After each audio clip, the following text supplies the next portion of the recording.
So I just want to welcome everyone to the Maverick Diversity Institute event. Over the semester, we've had a couple of events, and usually over the semesters, we have a couple of events talking on topics dealing with diversity, inclusion, and equity. So for the Maverick Diversity Institute, we organize these events throughout the semester, and we have a couple of incentives we give for people attending this event. If you're able to attend 4 our events over the course of the academic year, you get a chance to get a LinkedIn certificate verifying that you attended this event, and which can always be good when it comes to resume and whatnot. Today's section is going to be on unconscious biases, and we're going to be, the person going to be leading today is Brianna Williams. Brianna is, give me a second. So the person going to be leading today is Brianna Williams, and Brianna is a Minnesota native. She's an alumni of Minnesota State Mankato. She's an established DEI subject matter expert, speaker, and leading voice for equity and inclusion in academic outcomes. She is a co-founder of the Kinet educational group. She inspires K-12 and higher education leaders to lead, to think broadly about intercultural competencies, communication, and everyday engagement with others. She is also a 12-time published children's book author and national speaker for equity and inclusion issues, impacting the BBI, POC, communities, and entrepreneurial pathways to generational wealth for communities that have historically been underserved. So without further ado, I'm going to give it up to Brianna to tell us what she has. Awesome. Thank you all for having me today and every day. Today, I get the pleasure and opportunity to speak with you all about microaggressions and implicit bias. It's a conversation for me that I enjoy, but that can also be uncomfortable for some. So I think that we should do a couple ground rules. Sam, am I able to share my screen? I am. Yes, you should. I will do that now. So today we're going to talk about an approach that I consider at Connect's Unraveling Bias, and we're going to understand microaggressions and the message they send. And so if you see, I have a little cell phone over there. And so what we're going to do is we are going to take a step back, and at this Diversity Institute, what I want us all to do is consider this to be the DNA of the discussion. So I'm sure you all have had some other discussions about implicit bias, but also about microaggressions. And so today, to get us started, I just want us to start with the basics. So I want us to do a couple of ground rules. First, unraveling bias, the approach we're going to talk about today is one specific approach. So it's one unique type of methodology that you can put within your toolbox, but it's not going to be the end all be all.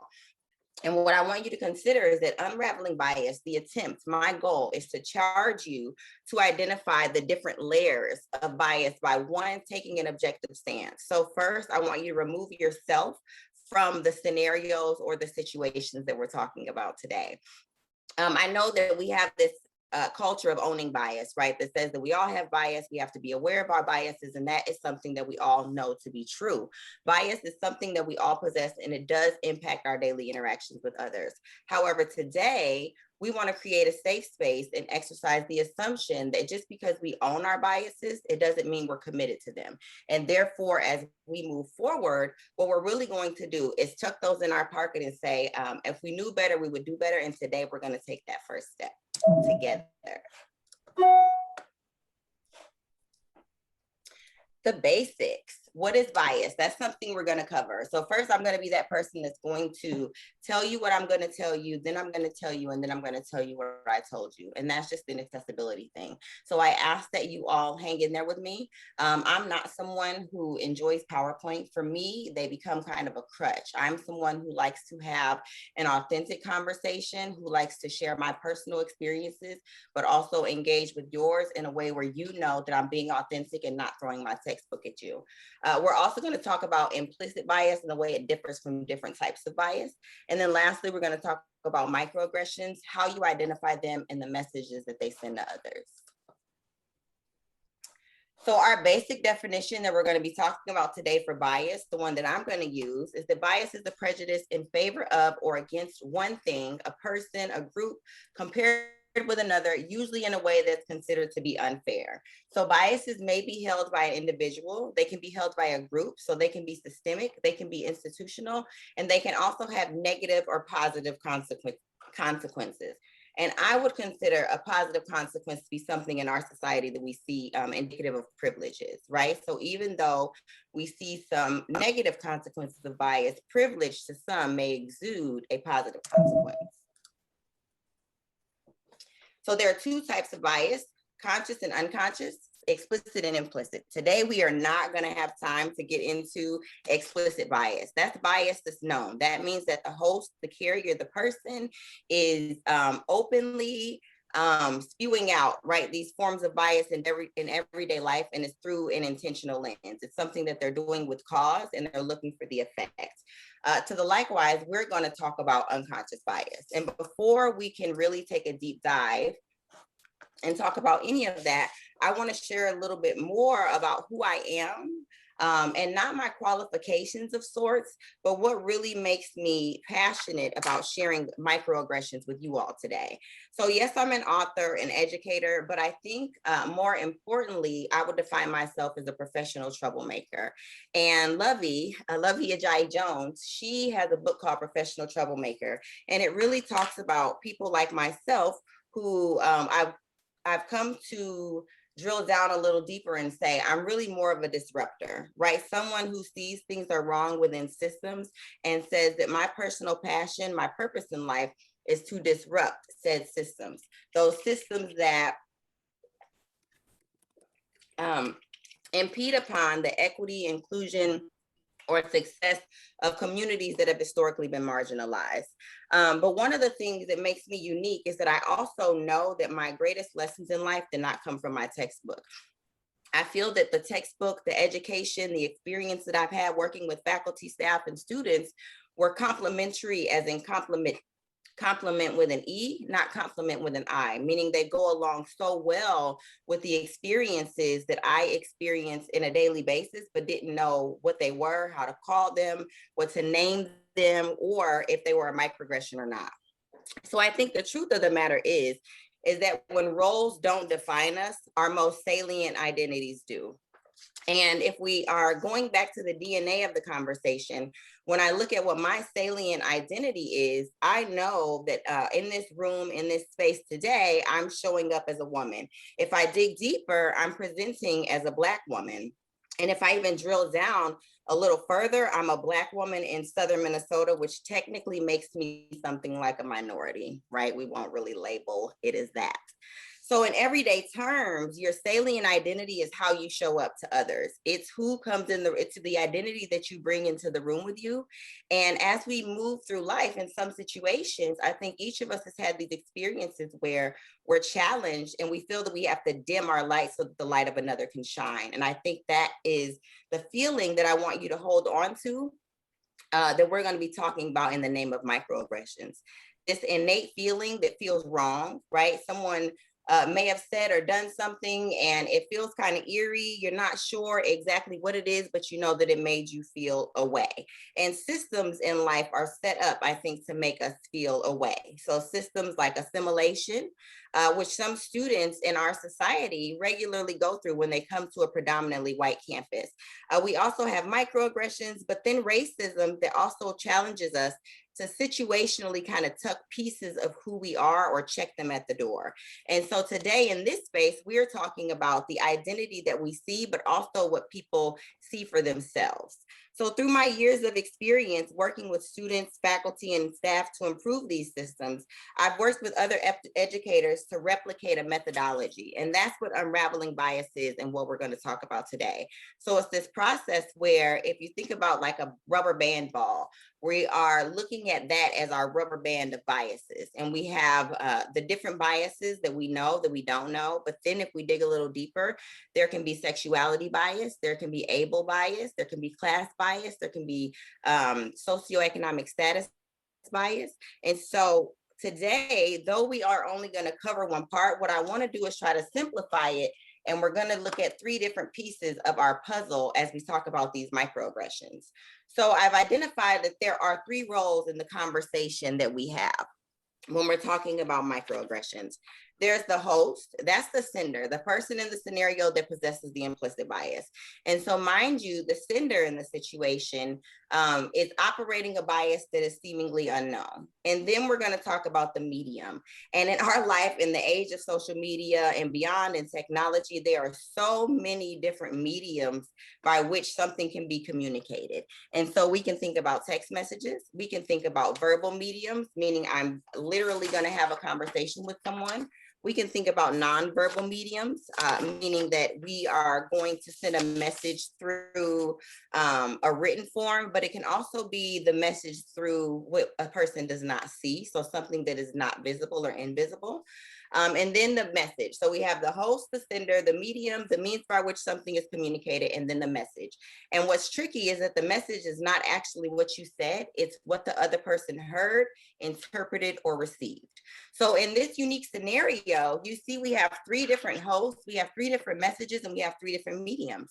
We have host A, if you look over here, we have an afro, we have a host, and she's using her computer to send a message. And this can be indicative of an email, it can be a social media post, but what she's sending is a message, and someone's going to be on the other end of that message. And how they perceive that message is largely going to be based not on what she said, but based on that person's most salient identity and their individual experiences in their everyday life.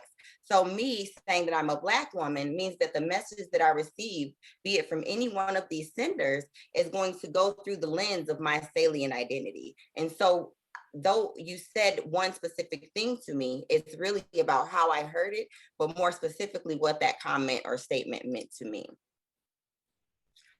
So in that same scenario, implicit bias is biases that are unknown to the host. They can be about certain communities, groups, individuals, and it's a more common bias than conscious bias. So we're talking about microaggressions happening all throughout the day in ways that more people don't know. And a microaggression, do I define it? I do. A microaggression, more specifically, is defined as a statement, action, or incident regarded as an instance of indirect, subtle, or unintentional discrimination. So as we're talking about implicit bias, how they go hand in hand is that the implicit bias is almost feeding the microaggression of short. So if we look at the pictures that we have here, we have a woman wearing a hijab. An implicit bias for me having an unknown about why she would wear the hijab may cause me to make a statement that for her will send a different message unconsciously. And so my ownership has to be that me as someone who communicates interculturally with others, I have to be responsive to the fact that I have a responsibility to understand that I don't know everything, which means I also don't know every bias that I possess, and that my unconscious bias, my implicit bias, can unconsciously or implicitly send a message to another person. Now, I can't see if people are asking questions or anything, but I will check at some point, I promise. And so as we get into the dialogue today, I don't, like I said, want to be stuck on the PowerPoint, but I do want to take some time. And Liz, I will share this worksheet or this handout, if you will, so that others can take it. Every time I do this talk, I hear people say, can I have a cheat sheet? Is there a one-pager that I can take away, that I can stick in my pocket where I can remember everything that you said? Because as you can imagine, in an hour and a half, it will seem like overload. And so, a microaggression, again, we covered the definition, but now I want to give you some examples. So Wynn is an Asian American faculty. She's born and raised in Mankato, and she is excited to join the faculty of her alma mater. On her first day, when asked where she is from, people don't seem to believe that she is from Mankato. So this is an example of a microaggression that says you're an alien in your own land. And so what it looks like is that a person who can be a new immigrant or otherwise, they can be first generation, they can be someone born and raised right in the heart of Mankato. But because they're from a community of culture, what happens is people tend to second guess that this can be their home, that when they say they're from Mankato, that you really can be born from here. And what that does is the host is then sending the message through the medium that people who that certain people of color are aliens in their own land, meaning there is no way you could be from here. And that's highly offensive, right? And so if we think about microaggressions, there's a video on YouTube that talks about microaggressions like mosquito bites, these everyday slights that kind of add up. And so as we get into our latter part of the discussion, we'll go into some scenarios that help us not only understand what microaggressions look like, but also what microaggressions feel like. And so another example will be Tabitha. Tabitha is a new student, and at orientation, she checks in. A staff member is trying to make conversation and asks her, how much of your hair is real? And so in speaking probably with this staff member, you may find that the intent may have been to be an icebreaker, to start a conversation, to really dig in and have the opening to share that she thought her hair was cool. However, an unconscious bias or an implicit bias, something that may have known about cultural hair or natural hair, may cause that conversation to go down differently or the comment to come out otherwise. So a microaggression, though it's often indirect and subtle, it sends a message. They reinforce stereotypes or discriminatory thoughts. And like each of those scenarios, it sends a message to a person that either you're a second-class citizen, so it can be something like assuming that certain people of color or that certain communities are second-class citizens or service workers. And so that might look like a new faculty shows up and they're excited to work and they're asking for the instructional offices, and the new admin at the desk assumes that that person is there to pick up the mail or pick up the package. It can also look like, and I've had this happen to me so many times, I can be in Walmart and I can probably be in Walmart and Target looking clothing. I can have on a red shirt, I can have on khaki pants, and someone in Walmart will ask me a question like, I work in Walmart. And I know that sometimes it's not intentional, but what happens is sometimes the default or an unconscious bias may lead a person to say, well, I just had an assumption that this person could work here, or that people like this person work here. Again, offensive. And so when we get into intrinsic traits, so that's something that, again, we can't see. But what happens is that based on stereotypes, a microaggression unconsciously plays out that says that you are blank, so you must also be this. And so an example might be, you are Black, so you must like fried chicken, or you are a woman, so you want children, right? And so when you think about all of these different layers, even the you are a woman, you want children, all too often do I have students who hit 25, graduate students, and say, there's so much pressure from not just my peers, but my faculty and other staff, this assumption that I want children, or this assumption that because I have children, I should not be here, or that makes me an untraditional student, when really I'm the new traditional student.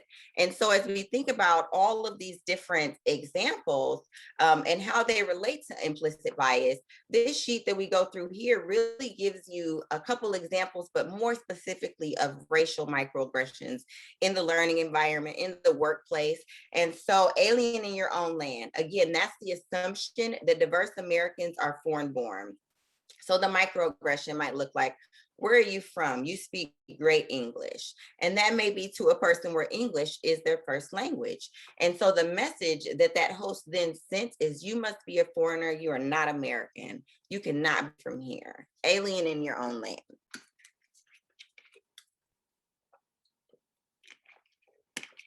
The next one, ascription of intelligence. And so microaggressions are kind of tricky. Dr. Daryl Wing Su kind of coined the term, if you will, microaggressions, and put a name to it. But really, microaggressions are explained in themes. And so what we're talking about are the thematic theme behind the microaggressions. So ascription of intelligence. So plainly stated, that's assigning intelligence based on race.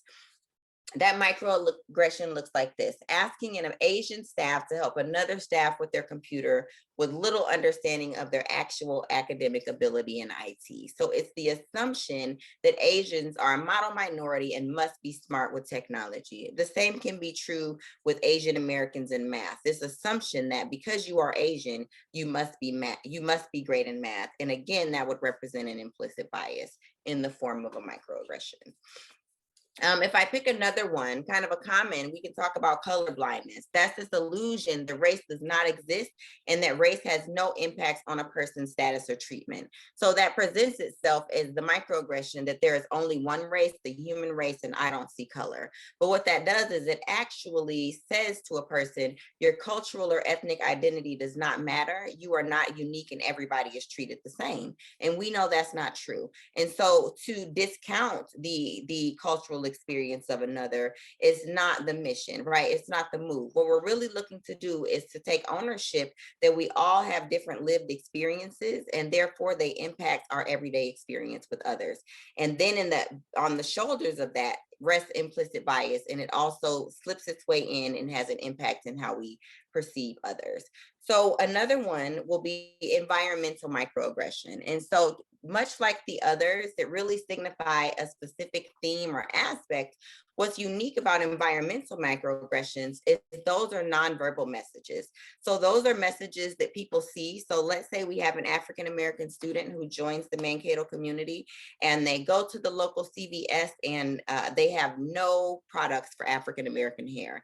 That invisibility in marketing, that invisibility in messaging also sends a message to someone from that community that you're invisible here. We don't see you, we don't serve you, we don't support you. So to the likewise, when you think about environmental microaggression, everything from signage to systemic policies, practices, and norms really play a role in microaggressions and the messages that they send to others.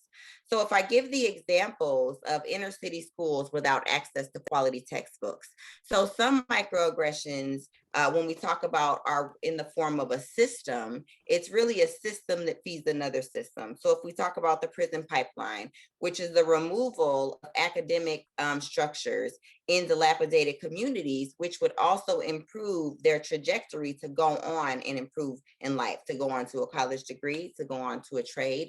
The removal of that sends a message that there's only so far you should go. There's only so far you can go in life. So you don't need resources. You don't need services or a quality education. And while all of these are an attempt to summarize the theme, the microaggression, and also the message, the sad reality is that every single person is different. Every person's lived experience is different. And though we wish we could package it into a one-pager or into a cheat sheet, getting to know others and learning about others in a way where we understand that it takes time to build respect and it takes time to build those ships, the relationships, the partnerships, all of the different things that really build bridges in our communities and in our cultural communities.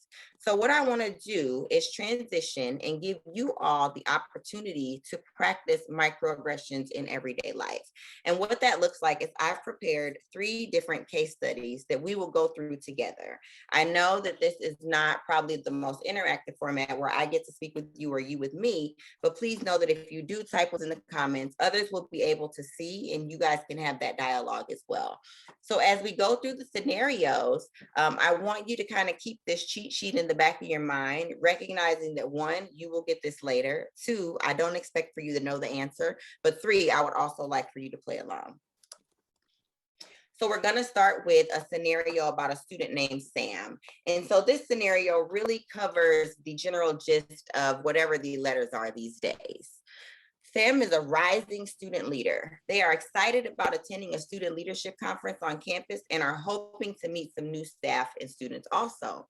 During the icebreaker, Sam notices that the activity really isn't gender neutral. So during their introduction, Sam says, "Hi, my name is Sam, and my pronouns are they, them, theirs. Nice to meet you all." Unprovoked, before Sam could finish, the moderator interrupted before moving on to the next person and said, "Whatever all the letters are these days, I can't keep up." Sam overhears the comment.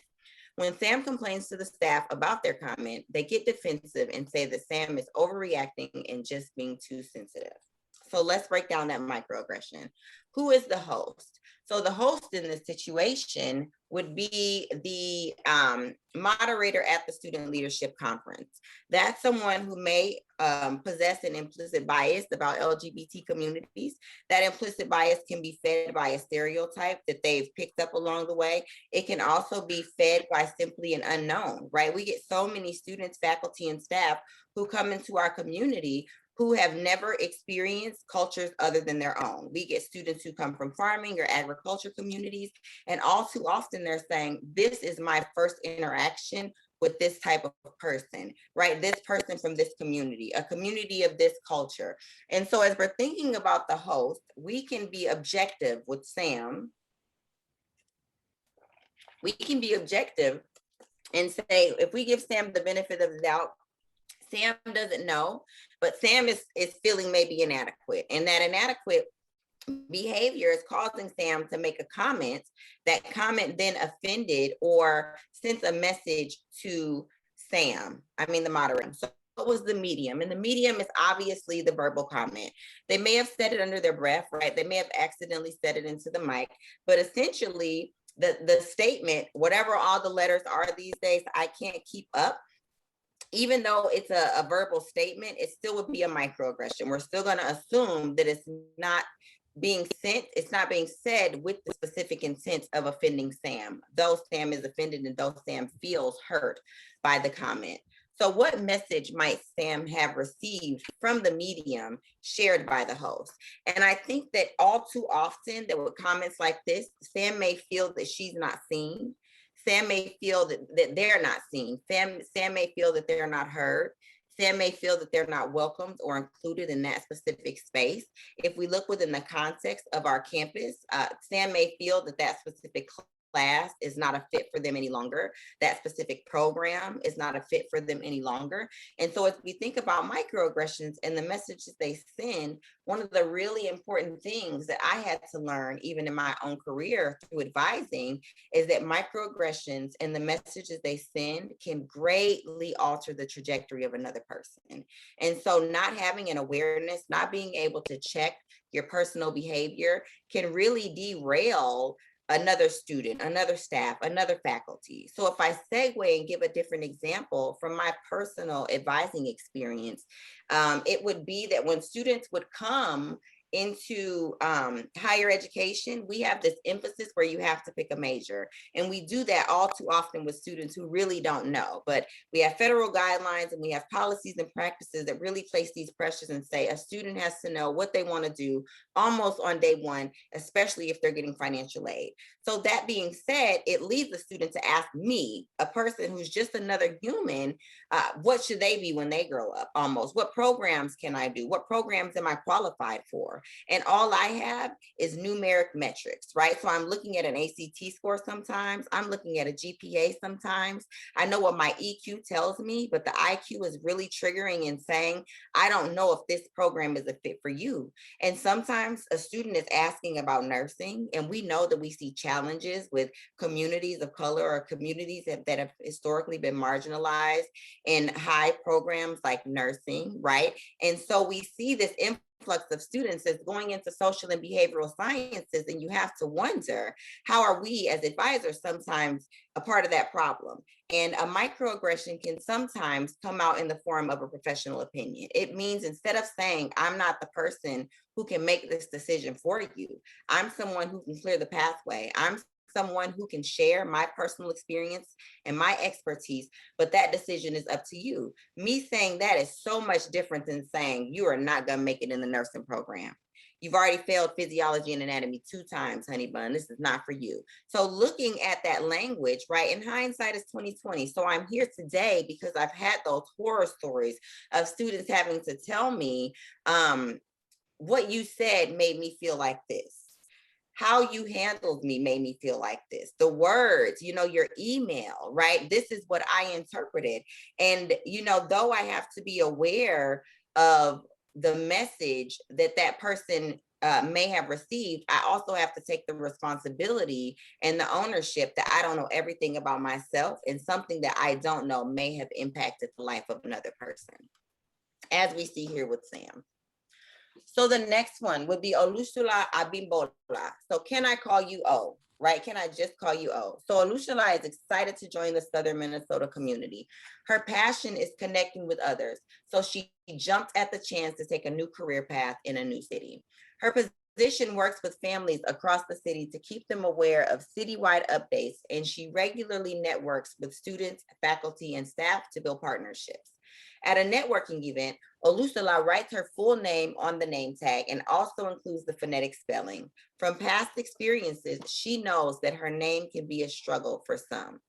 At the event, the VP of Commerce introduces themselves and Olusala does the same. After hearing her name, the VP giggles and says, "Can I just call you O?" Offended, Olusala doesn't want to burn a bridge, but respectfully declines and asks that they call her Olusala before departing. The VP complains to Olusala's supervisor that she had a bad attitude and was rude. Let's break down this microaggression. So from my personal experience, this microaggression of the mad Black woman presents itself through so many different pathways in higher education, but also beyond in our community. And so for some, there are these stereotypes for Black women that Black women are loud, that Black women always change their hair, that there's this mad Black woman or this hidden attitude that comes with it. And so when we think about this specific microaggression, and we say, who is the host? We're looking at that VP of Commerce, right? Because the VP of Commerce is wanting to shorten the name of another for their own personal convenience. And so when we think about what's in a name, we all too often encounter people who from other cultures have names that have meanings behind them. So if we look at, I just had the wonderful experience this past weekend with my daughter, who's 6, but her favorite rapper is a rapper named Toby, right? And so even I sometimes mess up Toby Nwigwe, but she is spot on as a 6-year-old. And so what's more passionate about his story in the story of microaggressions is that he really is on a pathway of saying, this is the name that I was assigned, right? This is a name that has meaning to me. This is the name that my parents gave me, and this is the name that I want to be called. And as we look at this microaggression, what's in a name? Can I just call you O?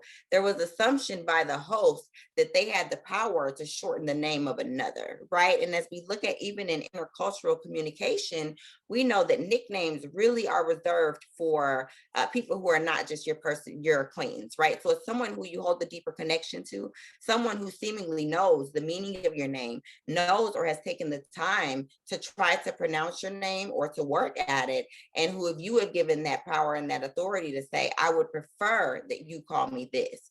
And so if I say what was the medium was very overtly that person just asking, can I call you O? And so a person might say, well, that was really respectful. That person asked. And yes, some microaggressions, people do not ask permission before they offend you. However, this specific example is, again, someone making an attempt to remove or to have a colorblind approach and say your name is meaningless, or my name has no meaning, and therefore your name also does not have any meaning. So what message might Olusala have received from the host? And that's that her name isn't important, that who she is, that her cultural identity does not matter, and that she must assimilate. One of the things that makes microaggressions so powerful and so unique for me is that I'm working on my dissertation, and I have this original theory of campus-based redlining. And so one of the things that in my experiences of working with students across all of these campuses, I've looked at the way that sometimes the location can microaggress the student from participating in a service.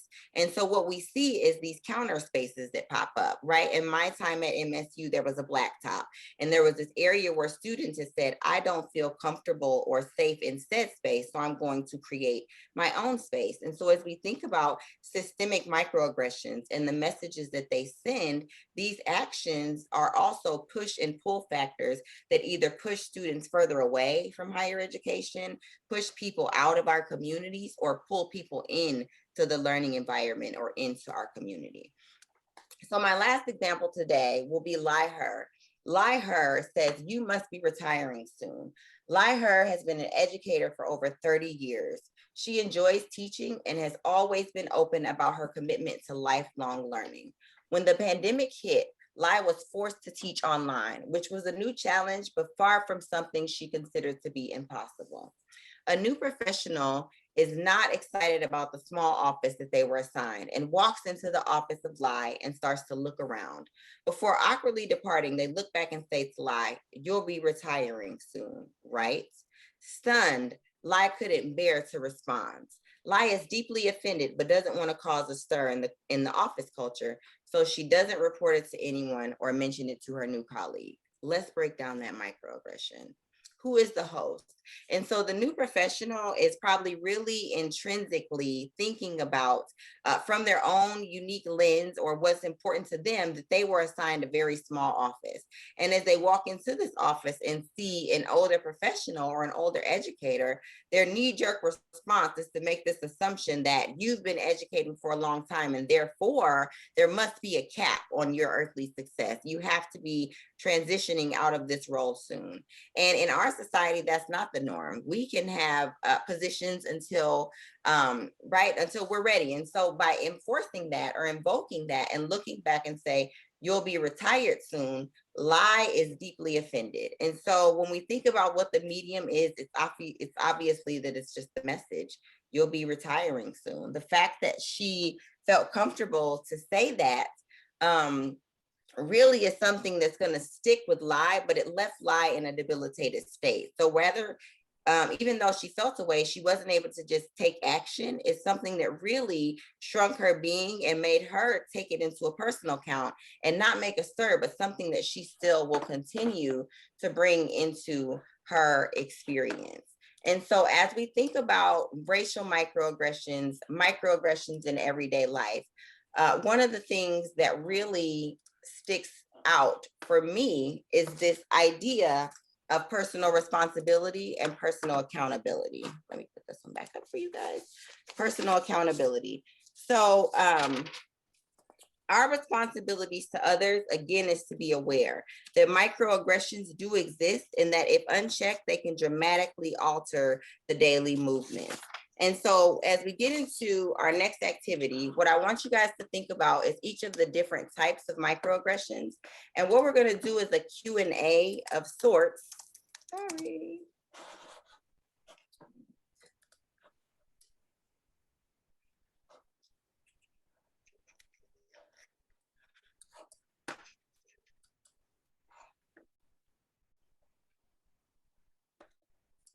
There we go. Okay, so now that you guys can see me.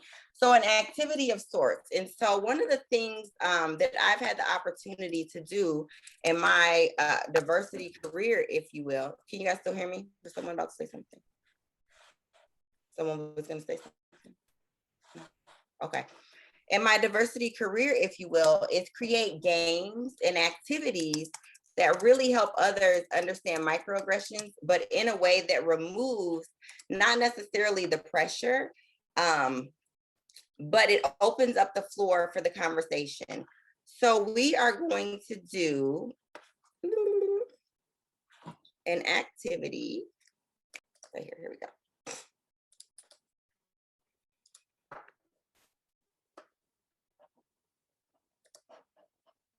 Okay, I'm back, guys. Thanks.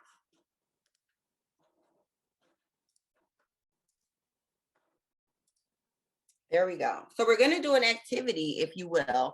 And even though you don't have the cheat sheet, I'm going to go through the examples. And this is what you can use as a self-check of our time together today. So the microaggression, it's microaggression matching. I'm going to list the microaggression and then I'll match it to the term. And so this way, above and beyond the scenarios or what you see, it'll give you the opportunity to pair it with what you see in daily life. So where are you from? Is that A, in your own land, B, colorblindness, or C, second-class citizen? You guys can drop that in the chat. A, lots of A's, exactly. Where are you from is alienating your own land. So this is a microaggression from a host sending the message that who you are is foreign born, must not be from here, or you can't be from this community. So as we put it in the context of our campus, as we put it in the context of our Mankato community, or from wherever you're watching, when we're looking at trying to figure out, is a person from here, the real lesson is that we have to take who they say they are at face value. So if someone says, if you say, where are you from, right? And they say, I'm from Brooklyn Park. And you say, well, where are you from originally? The question, where are you from, does not require a follow-up question, right? So once a person says, I'm from Mankato, I'm from Hawaii, I'm from wherever, it's upon you to not want to dig deeper or take your personal inquiry further and say, well, where are you from originally, as if the answer that that person gave you could not be true or is not good enough. What is the food like in your home country?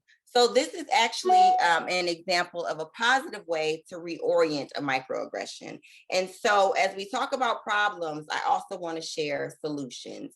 What is the food like in your home country? If someone answers this and you think about, I want to know where you're from, as we've gone through this before, I've had people say, well, what is the right way, right? So there's a person who you know as a faculty who's an international faculty or as an international student, and you're not quite sure how to ask, where are you from? Or you've gotten an answer that is not quite the answer that you know to be true, right? Maybe your unconscious bias is slipping in, or maybe you read that person's resume and you said, I'm really trying to get them to tell me about their time in X.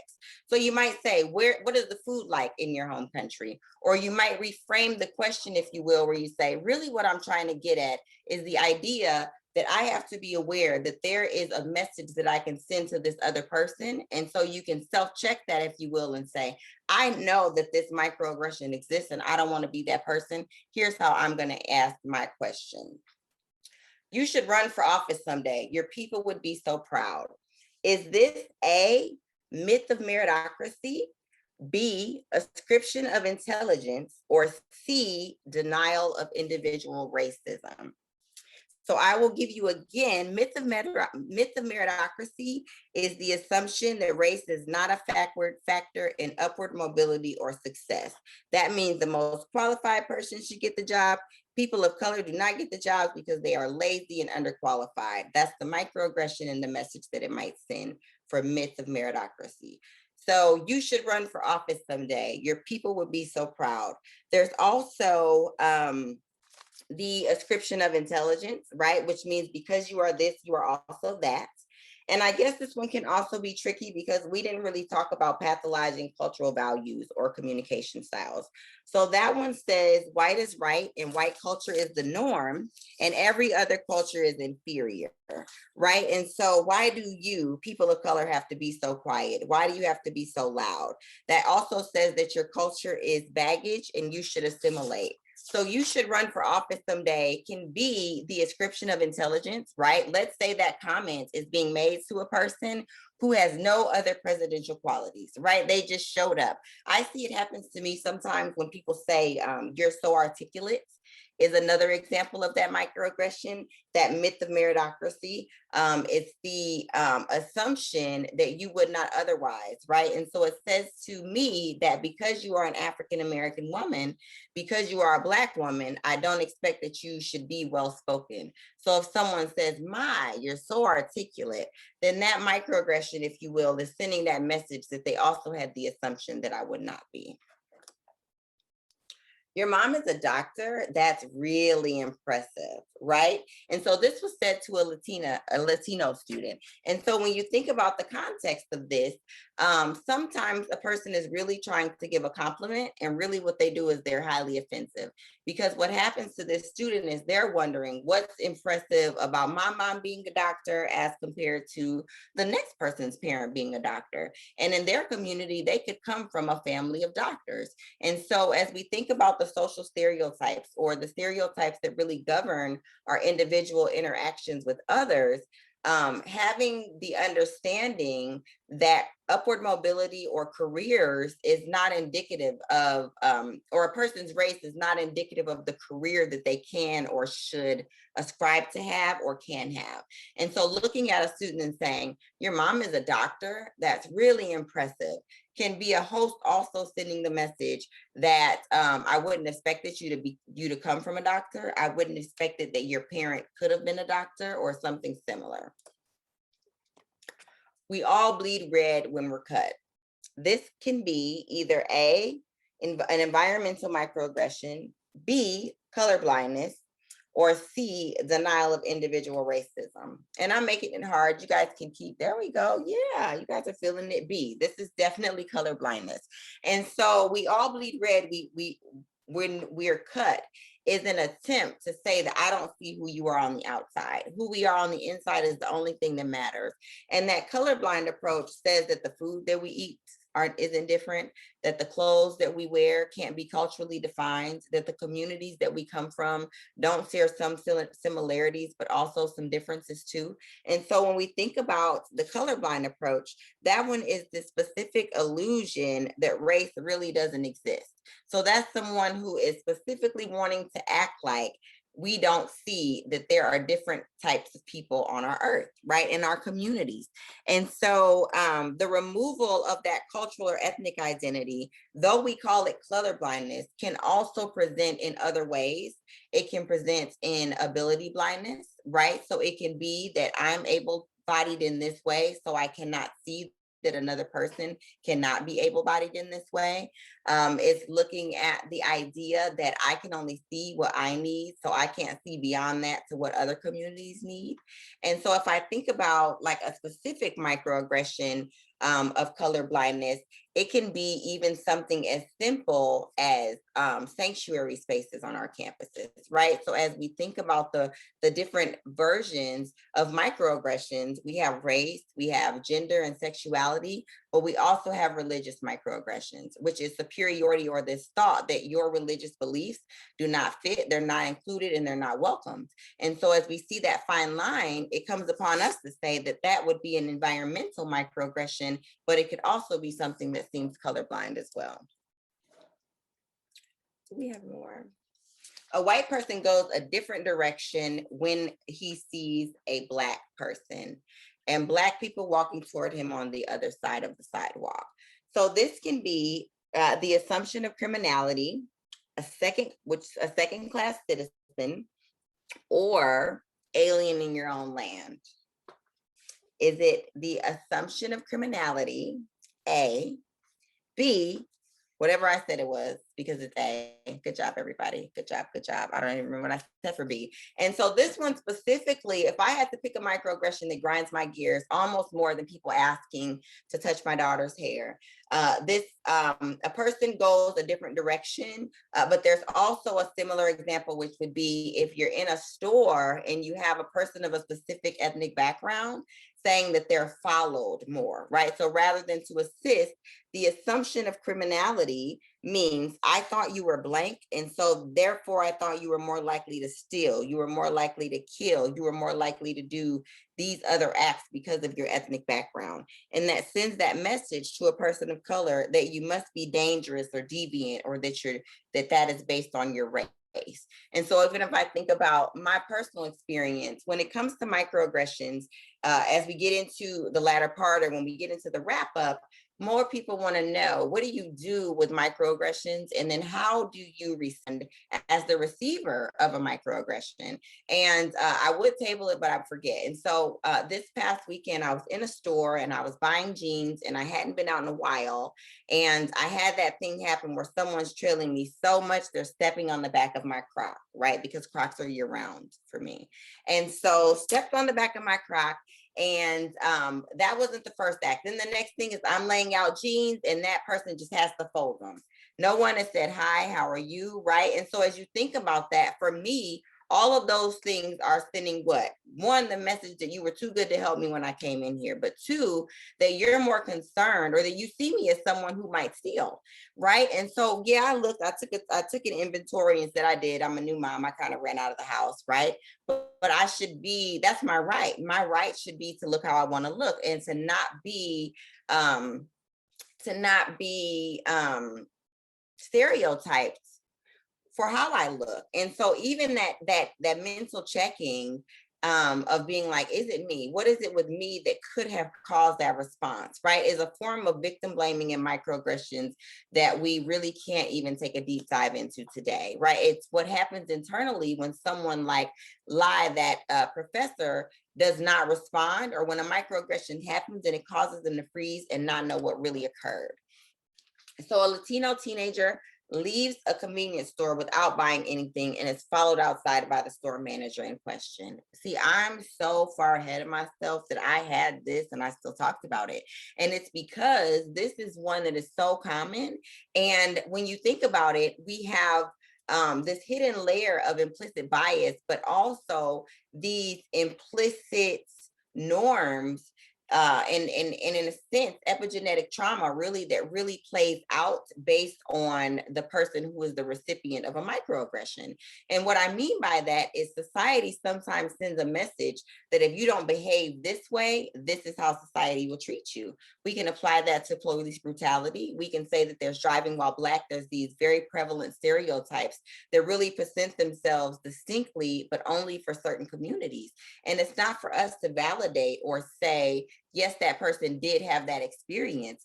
It's to own that that is not my experience. It doesn't happen to me like that, right? And because it happens to that person like that, even if I do not know how to introduce myself to that person and ask, do they need help? My actions may be sending a message that I'm assuming that they're a criminal or that they're here to steal. And so that I'm babysitting them of sorts instead of really just trying to be responsive to a customer in my store. Getting ahead is just a matter of pulling yourself up by your bootstraps. So that's another myth of meritocracy. And that's the assumption that regardless, we all have the same starting point. And so as we're thinking about microaggressions, where they fit in the conversation of equity and inclusion is really realizing that there is no one size fits all degree audit. So there's not one academic plan that's going to be a fit for every student. There's not one academic pathway to higher ed that is the same for everybody. And we all come from different pathways and walks of life. So to say getting ahead is just a matter of pulling yourself up by your bootstraps. It's to discount the mental health that some people go through on a daily basis. It's to discount the financial barriers that we know exist in our society.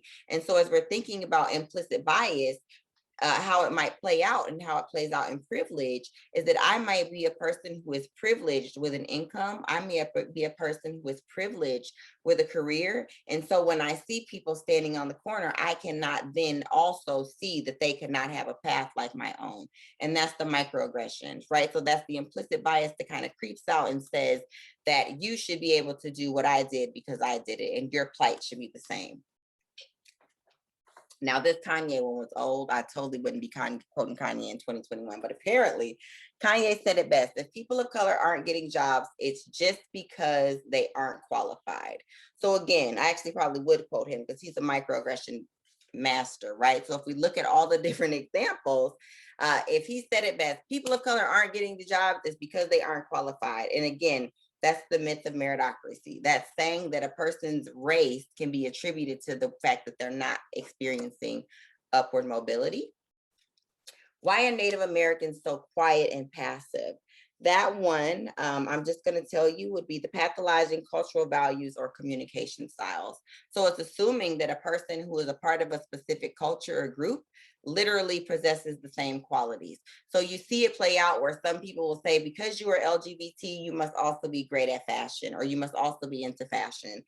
In this case, it's playing out with saying, because you are American Indian, you must also be quiet. Not looking that that person may just be an introvert, someone who does not talk. Their quietness or their loudness is not attributed to their membership in a certain community, but rather a stereotype implicitly leads you to believe so, and then that will be the microaggression.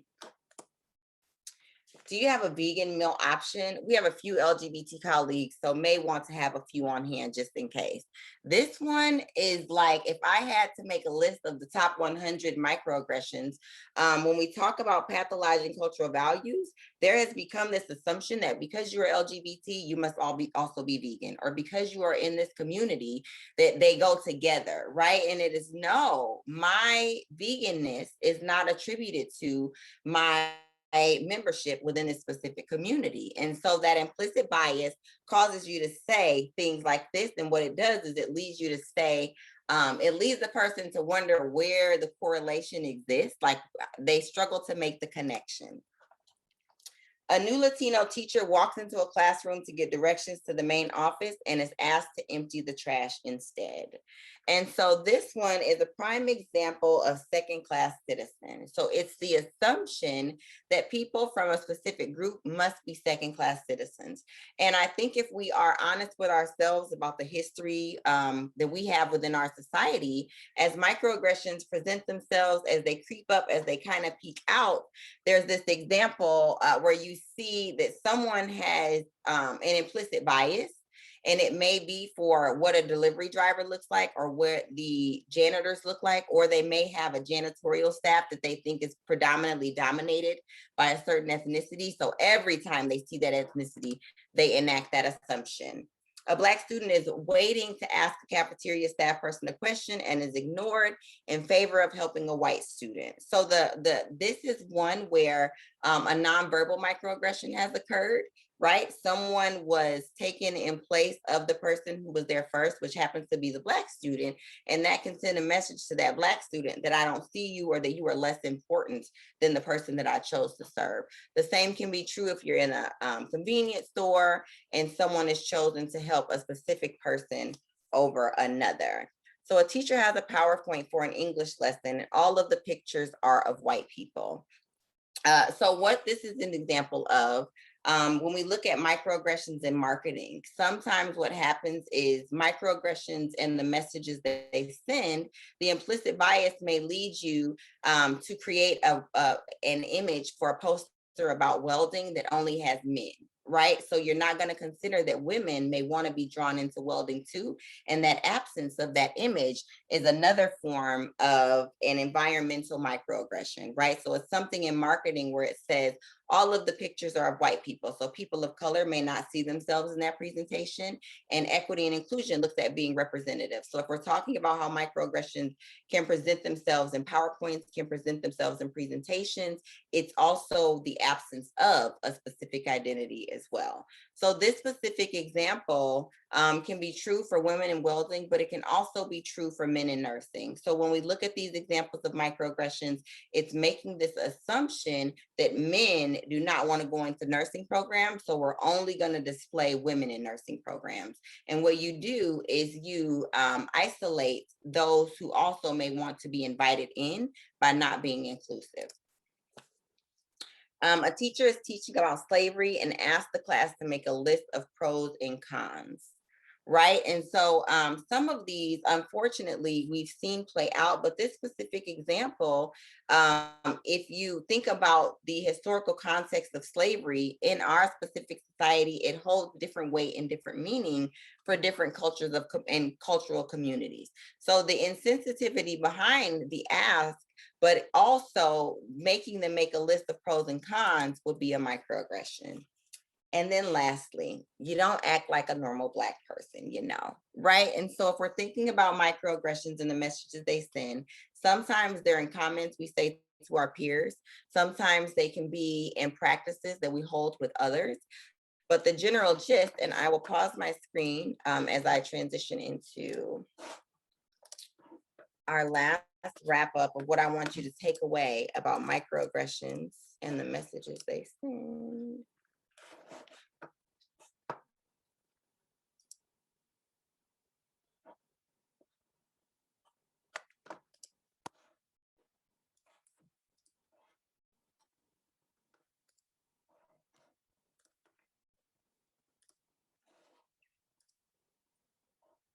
So as we get into the latter part of our discussion today, is this idea that implicit bias can have an impact on inclusive learning, but lastly, on our ability to each do our part to create a sense of belonging. And so I ask you the question later on, but today what I want to do is share a specific, take a specific time to share some student stories of bias in the classroom and how they have impacted their everyday life. And we won't do them all, but what I really want to drive home is that implicit bias is not just about race. It can also be about ability. It can be about outward appearance, and it can present itself also about religion, sexuality, and so many other things. So this was a specific example from last year, within the last year. And I asked the question, as you learned about microaggressions, as you think about our time and our talk with implicit bias, if a tree falls in a forest and no one is around to hear it, does it still make a sound? And I don't know if this will play for you guys. We'll see. Miss Salazar, I've been talking to you, Miss Salazar. No, I can hear you a little bit. You can hear me a little bit? Why didn't you answer all the times I spoke to you then? You know, thank you. Thank you. Why don't we talk sometimes? Why don't you email me? We'll set up a live Zoom and we're going to have some real communication at some point in time. Okay? Maybe you can have your counselor join us. Okay? Do you hear me? Okay, wonderful. Do that. Professor, she's actually hard of hearing, so her translator goes in a little bit. She can't respond like right away. She's not paying attention. She's not trying. Are you her translator, Abigail? No, I'm by Later, but I have a translator next to me.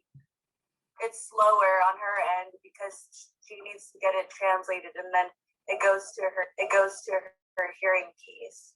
Okay. So her Salazar, have your counselor speak with me because you've got too much distraction to even understand what's going on. Yes, I do, because my translator is next to me, explaining me everything that he's saying. Okay. So But maybe just have them teach you the whole class. That makes sense to me. I don't know.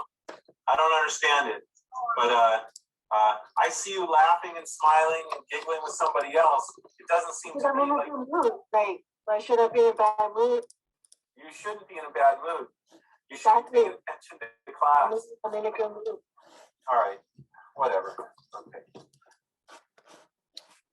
So when I asked the question, if a tree falls in a forest and no one is around to hear it, does it still make a sound? As of late, we've had these examples of microaggressions that have challenged us to critically think outwardly about what we're seeing, what we're experiencing, but also microaggressions in the messages they send. And so when I give this example of the ASL students in this specific scenario, we think about the host being the professor who obviously does not understand that this student is an ASL student. He has no idea what that means, but also he doesn't need to understand how to lead with compassion and to understand that the student may even have a technology challenge, right? But his bias may be for the ASL student. It may also be for the fact that he feels she's distracted.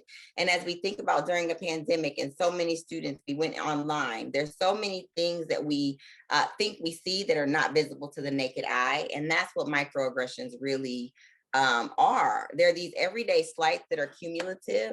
They add up, they compound for the people who are microaggressed. This particular student is trying to fight back, but she's trying to fight back in front of her peers. And this is something that went viral. So this is a viral example of a hard of hearing student on Zoom trying to fight back and say that, no, I really can't hear you. And so when we think back from the initial statement of him asking, can I hear you? The real answer is no, because that is really a student who has a hearing challenge. And so when we think about microaggressions and the messages that they send, but also implicit bias, this is one of those gut-wrenching examples that yes, if a tree falls and no one is around, it does still make a sound. If you say something and it sends a message and someone feels that a microaggression has been sent, yes, that message is still received. So another example from some would be, my hair is properly groomed. This scenario says, I love my natural hair. It's not something I'm ashamed of or something I try to change for the appeal of others. When in class, my teacher would always crack jokes and make remarks in front of the whole class about how I needed to sit closer to the back of the room or groom my hair so that it wouldn't block or distract others that were trying to learn. I refuse. I can sit where I want. There is not assigned seating and my hair is properly groomed. When we switched to online learning, I would log on with the same natural styles I would wear to class. Once, I logged on with a full afro and received a private message from the teacher that if I was to attend the online class, I would need to properly groom my hair to comply with the classroom policy. I politely informed him that my hair is properly groomed.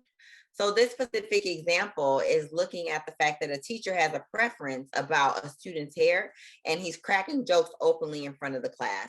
And I've had this present itself as students who have reported, oh, you know, every time my teacher tries to create a unique introduction, he's trying really probably to connect with students. But when he gets to the Hispanic students, he looks at them and he says, it's enchiladas, right? And the students don't think this is funny. This is something that really challenges their ability to openly communicate now with that person, with that host. And the same would be true for this student, Cheyenne. So lastly, microaggressions in the messages they send. If there were 4 quick shot points that you could take away with you, this example again, where are you from? You must be good at math. It's 1. Microaggressions are really short, abbreviated remarks and actions that are demeaning, right? So they make people feel less than. They're usually also unintentional. Implicit bias is also something that's unconscious. And so when we think about the relationship between the two, these short abbreviated remarks that are unintentional also send a message of anger or insult, right? And so it's adding insult to injury. Where are you from? You must be good at math. You couldn't be from here. And what they ultimately do is negatively impact the emotional well-being of the recipient. So we talked about the host being the person who is microaggressing. That's the person who's left saying that person's being way too sensitive. That's not what I meant. Then you have the message. It's exactly what you said. And then you have that recipient, right, who's at the other end of the medium. So a couple more things. Microaggressions are somewhat disguised cutting remarks, but they're embedded in regular conversation. So another way you may think of microaggressions in layman's term may be like throwing shade, if you will. So it's like shady behavior where you're really not sure what a person meant, but you can tell they were throwing a little shade. So characterized as misinterpreted or over-exaggerated. That person's being too sensitive. They know that's not what I meant.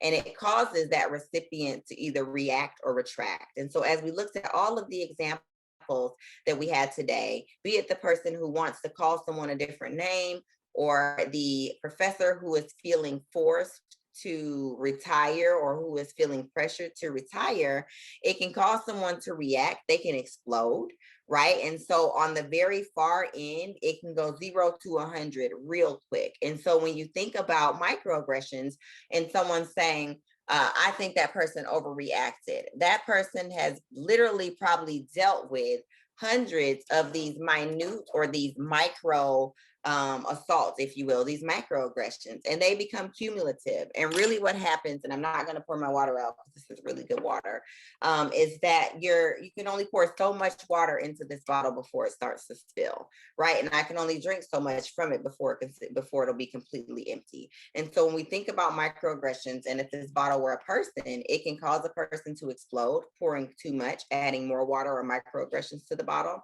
or it can cause them to retract. They can leave your organization. They can leave your classroom. They can, today is the last day to drop. They can randomly just decide this class isn't a fit for me for that reason because the culture doesn't feel a fit. And so microaggressions, bigger than who they are, the messages they send. Today we covered kind of 4 different types. We covered what's in a name, right? Someone can also mispronounce someone's name. They won't always ask, can I call you something else? What they'll do is they'll continually mispronounce it.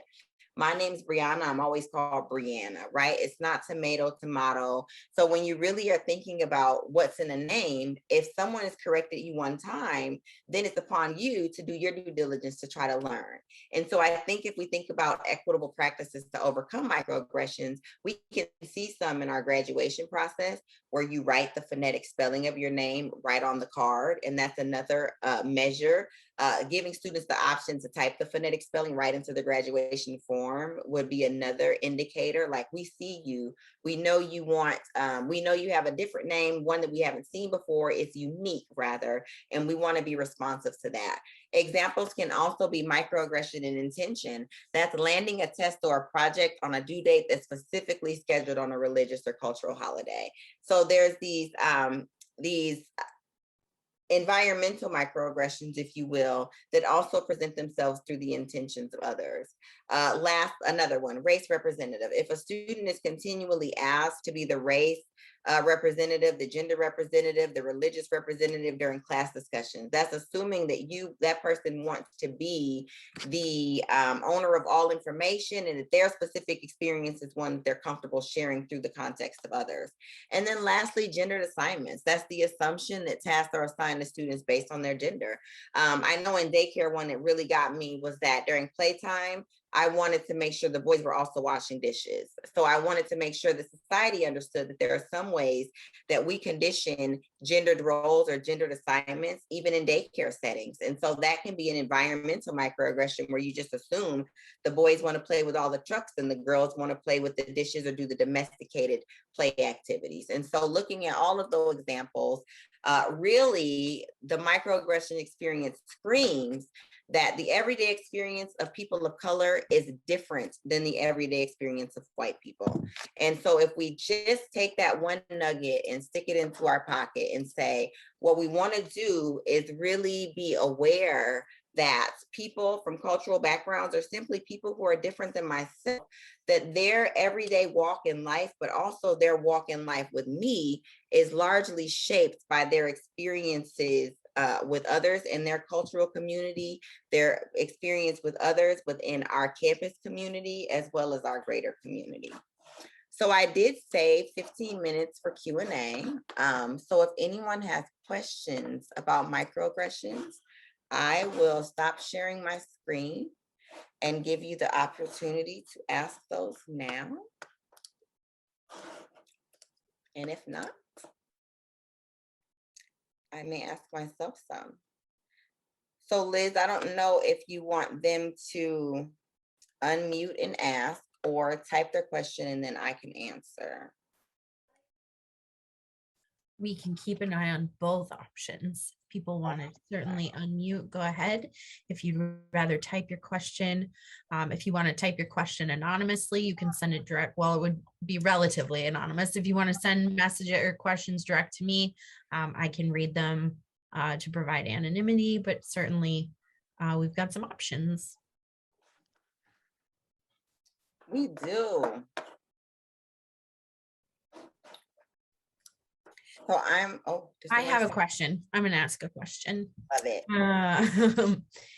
I think about the examples you gave are really helpful in having some context for some of those like well-meaning questions that come off completely incorrectly and are causing harm. What are how do we pay attention to that? What's a self-check that we can do for maybe scenarios that you didn't mention without someone sharing that they felt aggressed against, to be mindful and pay attention to how we're speaking to others?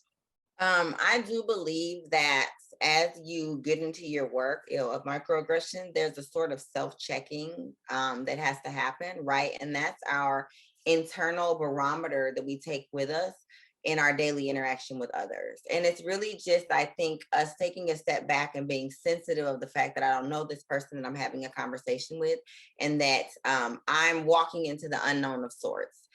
In that way, when you say the microaggressions that are unknown, that are unthemed, there are so many, I think, that leave people feeling like, that made me feel like this, or, and so I hate to say that it's kind of a gut instinct or reaction. I think that if you're on the receiving end of a microaggression, it largely revolves around how you felt emotionally. There can be a physiological response, right? So we've seen people who literally are like, I started to sweat. I really wanted to respond, but I didn't know how. Or they shrink themselves and say, like, I froze. I would have normally said this. And in my experience, microaggressions and your response, both to being a host or the recipient, take practice. And so for me, just as I had to learn coping skills with other avenues in life, I had to learn coping skills with microaggressions, which are that sometimes I have to be objective. I have to remove myself from the microaggression, even against me. And I have to realize all of the way that epigenetic trauma and that everything we see on social media really magnifies how I feel times 10. Sometimes it's not even that it happened to me. I had a student one time during the peak of the Trayvon Martin, Mike Brown, and Black Lives Matter movement, who said, every time a Black body drops, I feel it. But that student literally meant it. Right. She was then taking so much from these other sources that when she was in class and there wasn't a single unit that she saw her identity in, it was a red flag. But to people, they were saying, you're too sensitive, you're too sensitive. That speaks to the cumulative impact of the unknown. And so if you think about how it makes you feel, it's being aware that just because the person maybe has an outburst or they blow up even at you, that you may have been the person that added that extra water to the bottle as compared to it being about the specific thing that you said. So I would leave with taking ownership is more than taking ownership for what you said. It's taking ownership for the message that you sent and how another person could receive that message.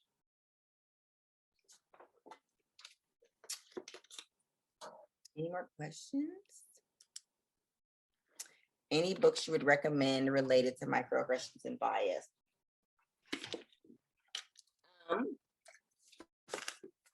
Well, I don't know if we included this in the bio, but when I'm not here, I'm also an entrepreneur. So in terms of microaggression books, specifically Unraveling Bias, I would say would be the Unraveling Bias workbook. This higher ed edition, what makes it unique is that I realized bias can be progressive and that you can't always see every perspective. And so what happens with microaggressions sometimes is, to Liz's point about well-meaning actions, right? But being well-meaning can also go very wrong. And so when you have the practice in the scenarios, I would definitely recommend the microaggression book. In terms of microaggressions, I think it's more about taking a deeper dive into articles. And so when you take a deeper dive into the articles, I would say you really want to spend some time with Dr. Daryl Wing Sue. And I would type that into here. Because it'll take a deeper dive into things that's really about racial microaggressions in everyday life. And so I think when you understand the DNA of microaggressions, before you try to understand the complex systems, it gives you a better grounding, if you will, in the different types of microaggressions, because there can be microaggressions, macro insults, micro insults, some that really are unintentional, others that can be a little more overt. And so I would definitely say take a deeper dive into the literature in that nature. And Alex Lucier said, one of my favorite books in the topic is A Race is a Nice Thing to Have by Janet Helms. For sure, for sure.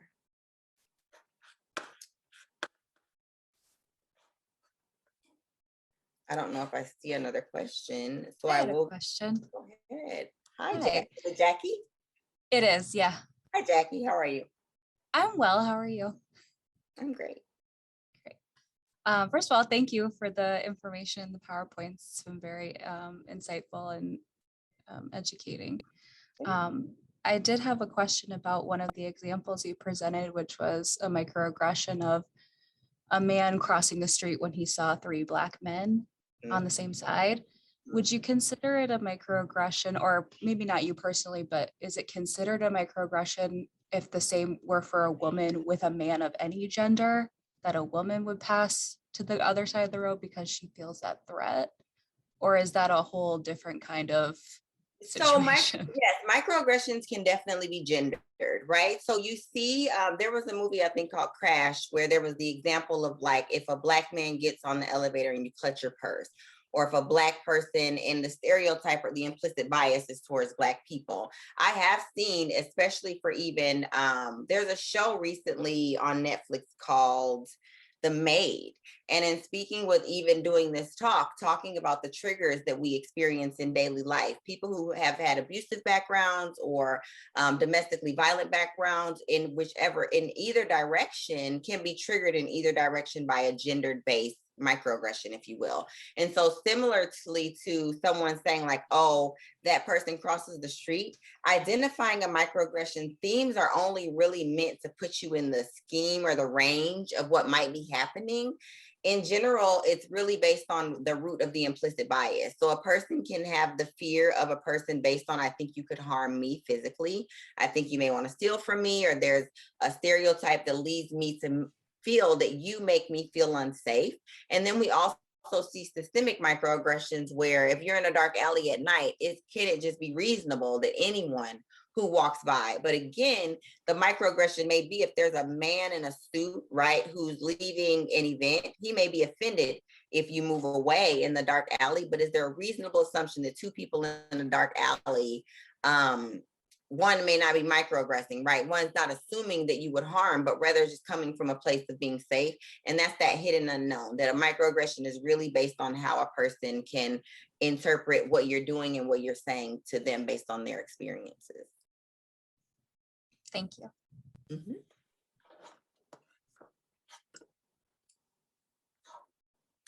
Anyone else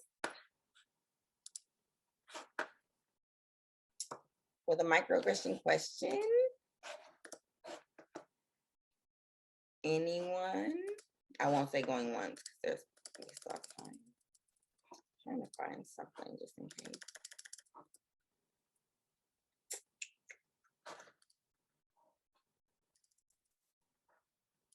Okay, here we go.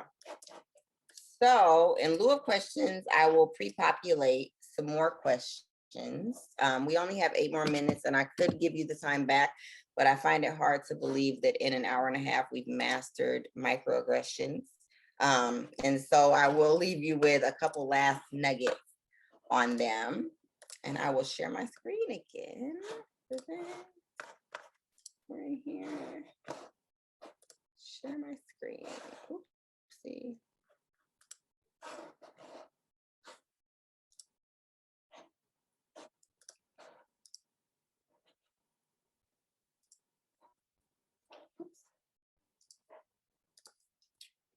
Awesome. So what I'll do is I'll pick a couple questions from this microaggression dialogue deck. And I think one of the things that I learned in my experience is that sometimes when you just learn about microaggressions, it can be hard to pick a question to ask about microaggressions. So Liz has my contact information.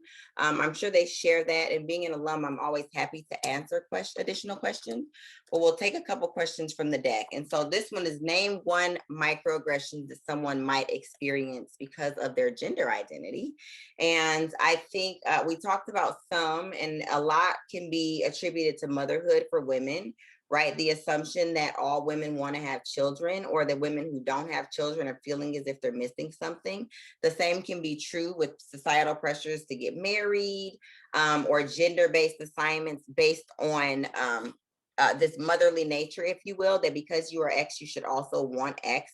So a specific microaggression that someone might experience because of their identity can be one about motherhood or children. It can also be this assumption that there is no glass ceiling, right?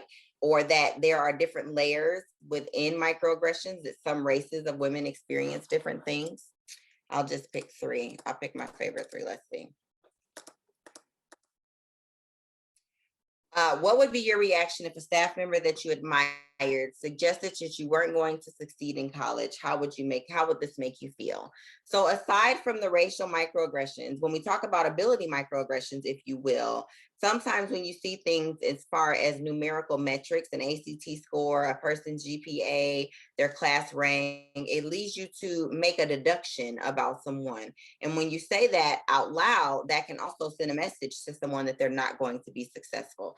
So if you say, how would that make a person feel? It may make a person feel that A, they don't belong in that program, that B, that you don't believe in them, right? So they already may have a struggle believing in themselves, but it can also send a message that you don't believe in them. And then Alex, also adding to the last one, a common one that I get as a non-binary person from people who know me is being called sir or young man. Alex, how do you handle this?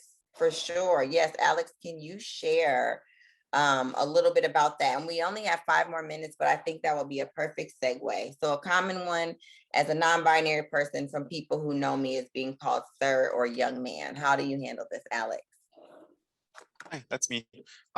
So it really, I have to hedge kind of what the benefits of doing something about it are.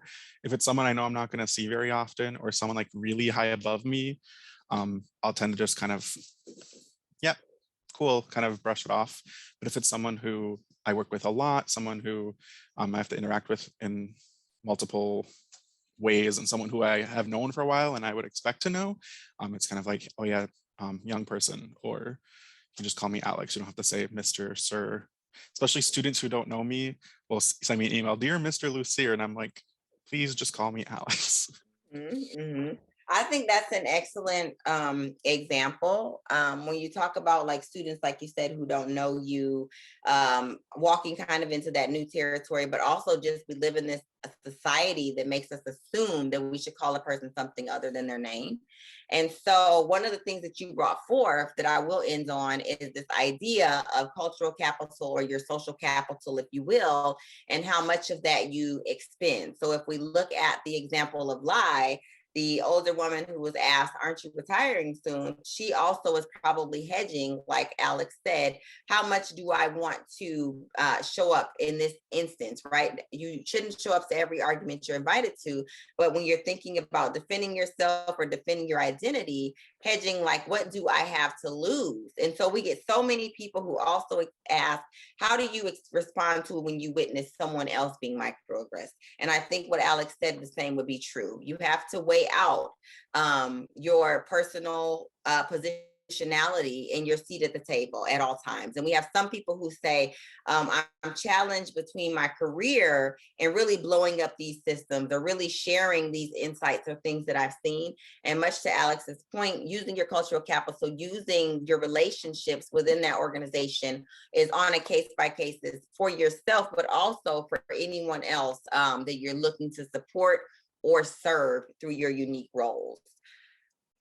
Well, we're at 2:28. We have 2 more minutes. So unless you guys have anything else that you want to ask me, or that you feel I did not cover on microaggressions.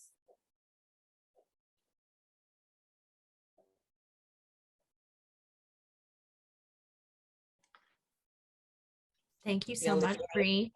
Thank you. Thank you, guys. Well, I don't just want to leave you guys. Oh, thank you. I'm reading the comments. And thank you, everyone. We've recorded this session, and so this will be available for others who you think it might be helpful information for, which I think it's just good information for all of us to reconnect with from time to time. So thank you, Bree, again, for taking time to talk with us and offer your expertise and your examples. And thanks to everyone for taking time out of a busy day. I hope there's some self-care in the future for folks. That means refilling your bucket. For sure. Thank you, guys. Okay, I did all the thank you. Okay, awesome. Logging off, signing out, leave.